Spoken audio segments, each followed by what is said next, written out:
Good day, everyone. So, I am Beverly Montales, and today we will be going to discuss the learning, motivation, and thinking styles.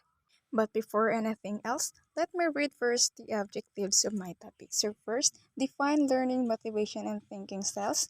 Second, discuss different styles in a praise and understand the importance of the three theory styles. So first we have the learning styles theory. So it refers to a range of theories that aim to account for differences in individuals' learning. So here, when we say learning, it talks about how are we going to absorb, process, comprehend, and retain information based on our capacity or where we are capable of. So now we have here the three learning styles. First is the auditory. So when we say auditory or hearing, it is sometimes referred to as oral learners. These auditory learners prefer listening to information that is presented to them vocally. The best example of this is listening to a music or a class discussion. Next, we have the visual. So learners are better able to retain information when it's presented to them in a graphic depiction such as arrows, charts, diagrams, and symbols. These learners are preferred to see the teacher's or instructor's action and facial expressions to fully understand the context of a lesson. And last, the tactile or the kinesthetic. So it is a hands-on and engaging all of their senses during the coursework. These learners need to physically touch or try something in order to learn the concept best. This style is often called as multisensory learning because tactile learners hear or see to learn and then complete their learning by trying it out themselves.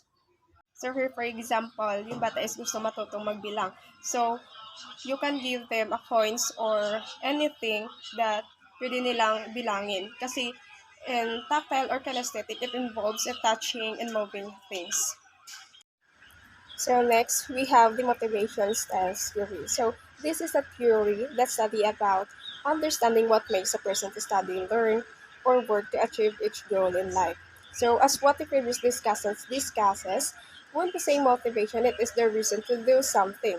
Each of us have that motivation to do those works every day, like how we persuade ourselves to finish our studies and do the task. We have here the four styles of motivation. First, we have the extrinsic motivation. So, this refers to the behavior of individuals to perform tasks and learn new skills because of external rewards or avoidance of punishment. In this case, you engage in behavior not because you enjoy it or because you find it appealing or satisfying, but in order to obtain something or value in return or avoid something unpleasant. For example, going to work because we want to earn money, or studying because we want to get a good grade, and so on. Next, we have the intrinsic motivation. So, that is an act of doing something that does not have any obvious external reward. So, you are doing it because it is enjoyable and interesting to you, not because of any outside incentive or pressures like rewards or deadlines. In short, intrinsic motivation is performing an activity for its own sake rather than the desire for some external reward or out of some external pressure. For example, playing sports because you enjoy how it makes you feel. So next we have the introjective motivation. It is a negative internalized motivation similar to negative reinforcement. It is about taking in the cause of doing something bad, not fully accepting it. For example, a student who spends lots of time practicing piano for a recital because she believes that if she doesn't play well, others will look down on her. So, and the last one is the identified motivation. So it represents itself as feeling the need to perform or accomplish a task, but not acting on the need until the desire to do so actualizes. For example, if the lung cancer risk could motivate a person to quit smoking, so many people would easily quit smoking. The need and desire to quit smoking often takes the time to actualize. However, this presents the problem of the person dying from lung cancer because before becoming motivated enough to quit smoking. And for the last, we have the thinking styles theory. It is a concept used in cognitive psychology to describe the way individuals think, perceive, and remember information. So it is how are we going to use our mind to think and remember those information in the past.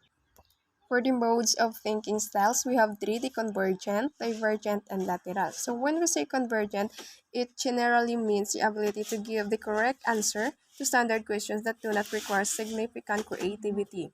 For instance, in most tasks in school and on standardized multiple choice. An example is the variety tests such as multiple tests, quizzes, spelling tests, and similar to other tests, which require convergent thinking because only one answer can be 100% correct. Next is the divergent. It is a process or method used to generate creative ideas by exploring many possible solutions. For example, a free writing in which each individual is able to write his or her ideas nonstop or for a certain amount of time without worrying about spelling or conventions. Even unrealistic ideas could be written down. The idea is to write down as many ideas as possible without stopping to think about them. And the last one is the lateral. It is about solving problems through an indirect and creative approach, using a reasoning that is not immediately obvious and involving ideas that may not be obtainable by using only traditional step-by-step logic. For example, the riddle: a woman gave birth to two sons who were born on the same hour of the same day and the same year, but they are not twins. So the answer is they are not twins because they are triplets or quadruplets. So sa lateral, it is more on logic questions.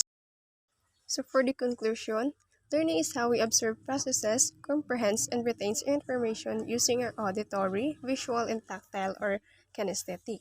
While motivation is the reason to do something like how we perceive ourselves, to finish our studies, and do tasks given to us.